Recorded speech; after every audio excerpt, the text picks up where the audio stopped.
All right, so today we're just reviewing how we, factor out different polynomials, so it's not always, to the x squared. So for the first one, GCF, just what's the biggest number we could take out of both? So looking at this 12 and 10, I could take out a 2. I could also take out an a squared.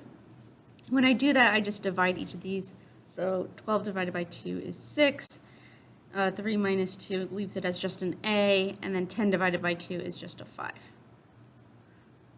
So that's nice and easy. I'll just do the first one. Difference of squares, so when you have something like a squared minus b squared, let's first list our perfect squares.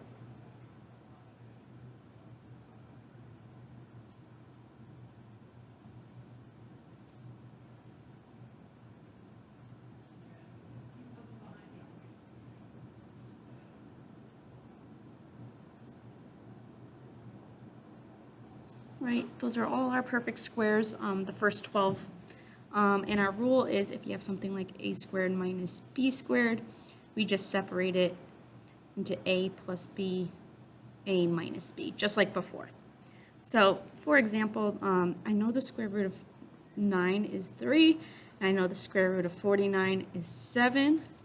And then think about it, the square root of x squared is just an x.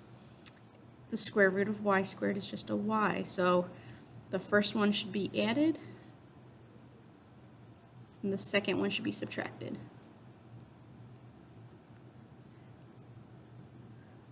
Sometimes you have to pull out part of the numbers, like do some GCF, because right, I don't see perfect squares with 7 and 28, but I could take a 7 out, I could take an m out, and I could take an n out.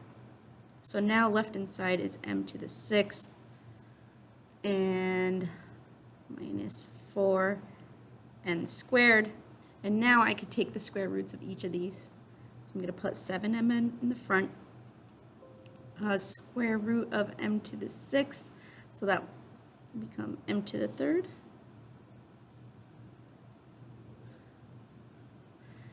Square root of 4 is 2. And then we could put an n to n. One's a plus, one's a minus. And that would be your final answer. Then we have the sum of cubes, so let me list some perfect cubes. We have 1, 8, 27, 64, 125, 216, 343, 512. And the rule is pretty similar, so we have a cubed plus b cubed equals a plus b comes in the front, so we gotta take the cube roots of each, and then we do a squared minus ab plus b squared. So that's our new rule. So let me show you with something simple like this one. So if I take the cube roots of both, that becomes our first. So the cube root of x to the 3rd is just an x, and the cube root of 27 is 3. So we're going to write that as x plus 3. Then it says, so a is x, so it's going to become x squared, minus x times b, so x times 3, so plus, or minus, make that a minus 3x, plus b squared, so that would be plus 9. And that's it. So let's do one more. So for this one, I could take the cube root of m. So I get m. Cube root of 216 would be 6n. All right, so now we got to do times m squared. 6 times mn, so that's minus 6mn. And then 6n squared, so square both, so that's plus 36n squared. All right, so you're basically just following this rule. So we could jump down. Difference of cubes are very similar, so I have a cubed minus b cubed.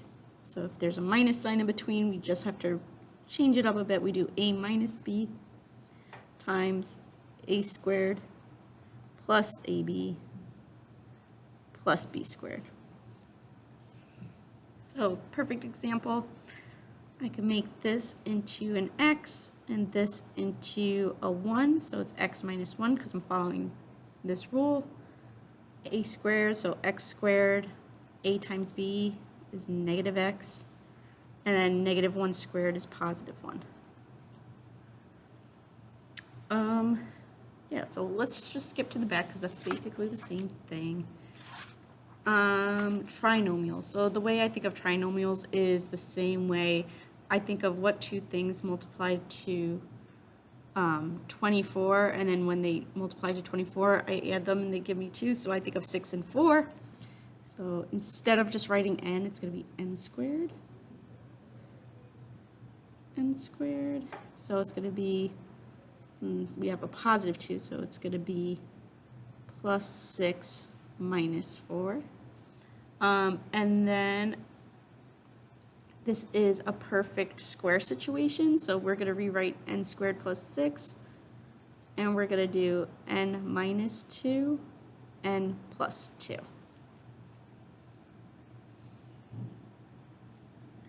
I like this one because I could actually take out a w, and then this looks very familiar because, all right, so I could do 5 and 4, we want it to be positive, so it's w minus 4, w plus 5. So nothing too tricky on that. And then for 4 terms, we use grouping. So first we group the first 2 terms together and the last 2 terms, factor the GCF for both group, and then factor the binomial. So what they're saying is we're splitting it here. Then on this side, I could factor out an x squared, and then I have just x plus 1 in here. On this side, I could factor out a negative 4, so I have x plus 1.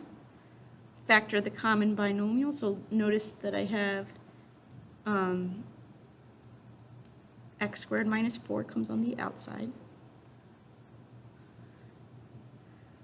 Then I have x plus 1, because that's our common one. And then this is like x minus 2, x plus 2, and then I just copy down the x plus 1. So we'll do this one together. So I'm going to split it down the middle. On this side, I could take out an x squared. So I get x minus 1. On this side, I could take out a 9, and I get x minus 1. These two are the same, so then I got to put these together. So it's x squared plus 9 times x minus 1. And that's it. Let's do one more so that way you can see it. I'm going to split this in half. On this side, I could take out a k squared. So it's k plus 5. On this side, I could take out a negative 1. And I get k plus 5. So k squared minus 1, k plus 5. But look, k squared minus 1 is perfect square, so it's k plus 1, k minus 1, k plus 5. And that's it. So I'll stop right there.